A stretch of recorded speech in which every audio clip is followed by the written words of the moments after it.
Haha, cold start.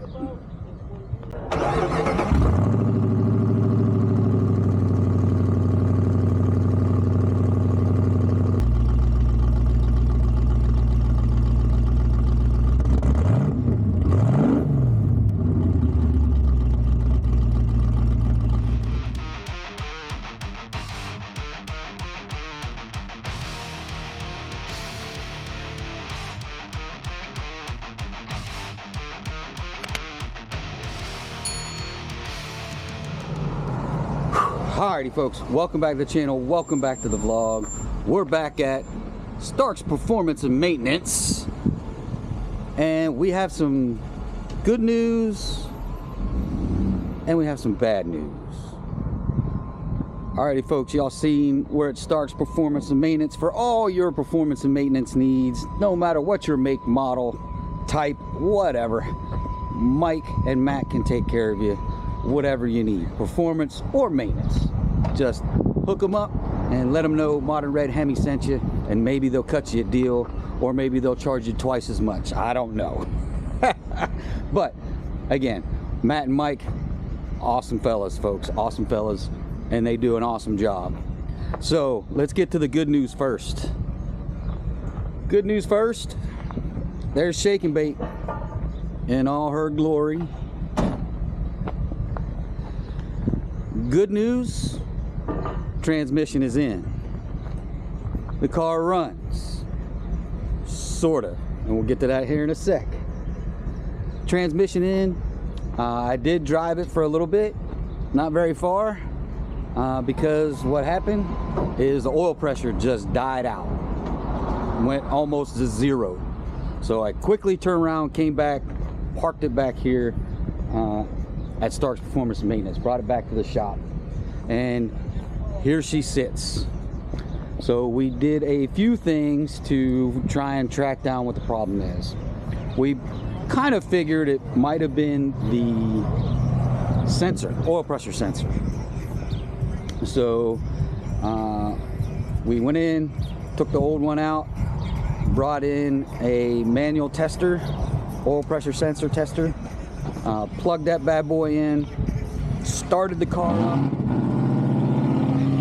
You can hear him working in the background. Let me go out here. Let me go out here and we'll get on the back side of Shake and Bait, so it's a little less rowdy. So we hooked up the manual pressure sensor, started the car up.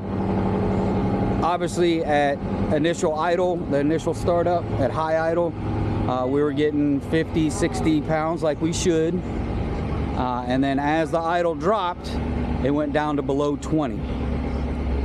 So then we figured now, okay, it's not the oil pressure sensor. So we put that bad boy, we put in a new one anyway. For whatever reason, we just put in a new one. We put that in, and then we went and took off the oil filter, took it inside the shop, and we tore it apart. We cut it open. Now, we didn't use anything that's going to put material inside the oil filter. So it's the tool that cuts the top off of it off. So we used the correct tool to do this. And let me go inside and show you what it looks like. All right, I know we got some fan noise and some wind noise going by, but you're just gonna have to deal with it. Hopefully it's not too bad. But now we're inside the shop where we tore apart the oil filter, and I'm gonna show you what the oil looks like, and it's not good. So remember, we're on E85, so the oil is gonna be a little grayish because you do get a little condensation in the oil when you run E85. So that's not the big issue. Here's kind of the big issue. Let me flip this around. So if you look, you can see the glinting of the material. Oh, here you can see it bunched up right here. You can see that gray sparkly material. Obviously that's not good when you have that in your oil. So what I'm going to do now is I'm going to show you a fairly clean magnet. And now you can see the oil. You can see it's a little grayish, a little brownish, which is to be expected with E85. But now I'm just going to run the magnet around the bottom, because this is sit overnight. We took this yesterday. And now just look at the gunk on the magnet. The magnet's picking up. So here's the deal too. So if the magnet's picking it up, that means it's probably some kind of hard part that is putting that stuff in the oil. Yeah, this is not good. And you can see it, and you can feel it. That is no bueno. So I'm gonna go ahead and get cleaned up, and we're gonna finish off this video and let Mike get back to work. All right, so we may get some other noise from the shop, but y'all seen the oil. You saw what came out of the oil. That's obviously iron, whatever, magnetic stuff that is in the oil, and there's a lot. So that is probably really bad news. And I'll put some of the pictures we took yesterday so you can see some of those too. Let me go over here. Yeah, I'll put some pictures up over here, what we found yesterday, and it's just more of the same. But we didn't do the magnet or anything like that. So yeah, something seriously wrong on the inside. Not sure what happened between now and when I brought the car here. All of the thinking is that this was starting to go as I was racing before I brought it here, and just the fact that it sat for over a month just pushed it over the top. So here, it's another thing, right? When cars sit, things happen. Believe it or not, things still happen to cars when they wind up sitting. So now we believe it's got to be one of two things. One of a couple things. One, it could be the oil pump. The oil pump's bad. I don't think it is, because it was a brand new Hellcat pump.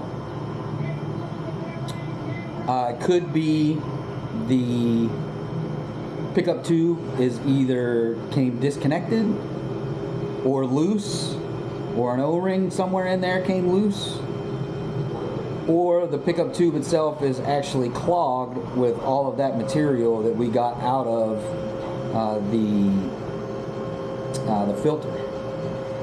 So we won't really know how bad the engine is damaged until we tear it apart,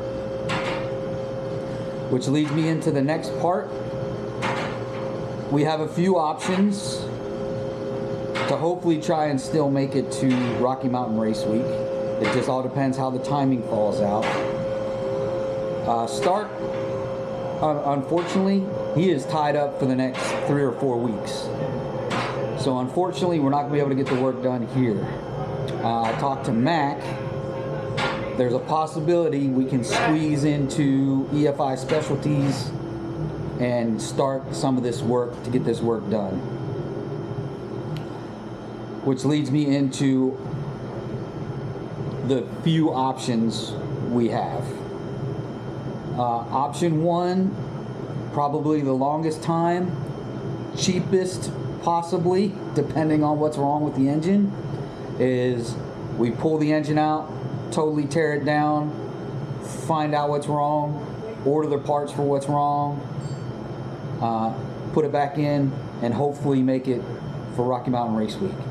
That would depend on parts timing, not necessarily shop timing. So that's possibility number one, right? So I would stay 5.7, fix the motor that's in there.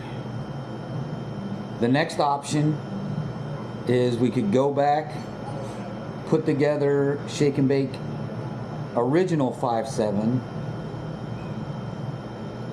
get it back up to snuff, toss it in, and run it, which is a possibility. Because right now we're only down one piston, because I gave a piston to Mac for one of his projects. If you saw it on his Instagram. So we could put the original 5.7 back into shake and bake. That's a quicker option. The other options, some of you guys are probably not going to like, but we upgrade, or let's not say upgrade, let's say we increase the CCs and we go to a BGE 392 block or a base 392 block. Doesn't necessarily have to be a BGE, but I'd rather have one. Put in some drop-ins or find one with some drop-ins. Put it back together, toss that engine in shake and bake, and now we're a 392 instead of a 5.7. Or the most expensive route is we go with something like a 411 stroker from like MMX or HHP. So you're gonna see this on Sunday. It's currently Saturday. I'm gonna go home from the shop as soon as I'm done with this video. Go home from the shop, get on the computer, start doing some research, see what I want to do, and talk to Mac. He's asking some friends of his to see what's out there that I could possibly buy used, which would be a little bit cheaper. So we got plenty of options. I think the first option, we would not be able to make it to Rocky Mountain Race Week just because of the way parts are taking and how long they take. But it's an option. The other three of rebuilding an engine and just swapping everything out and putting a new engine or my old engine back in shake and bake are the quickest options, in which we probably could not only make it to race week, but maybe get a weekend in to actually test the trans to make sure it's good before we go to Rocky Mountain Race Week. So a lot of stuff going on, a lot of options. I just got to sit down, weigh all those options, really talk to Mac, because we're going to do all of this work at EFI Specialties between Mac and I, and possibly 3-Pedal J, to get all this work done and get us back on track for Rocky Mountain Race Week. So there you go, folks. Not all good news. Some good news, more bad news. But once we make a decision, you guys will be the first to know. That's going to do it for this video, folks. Till next time, adios.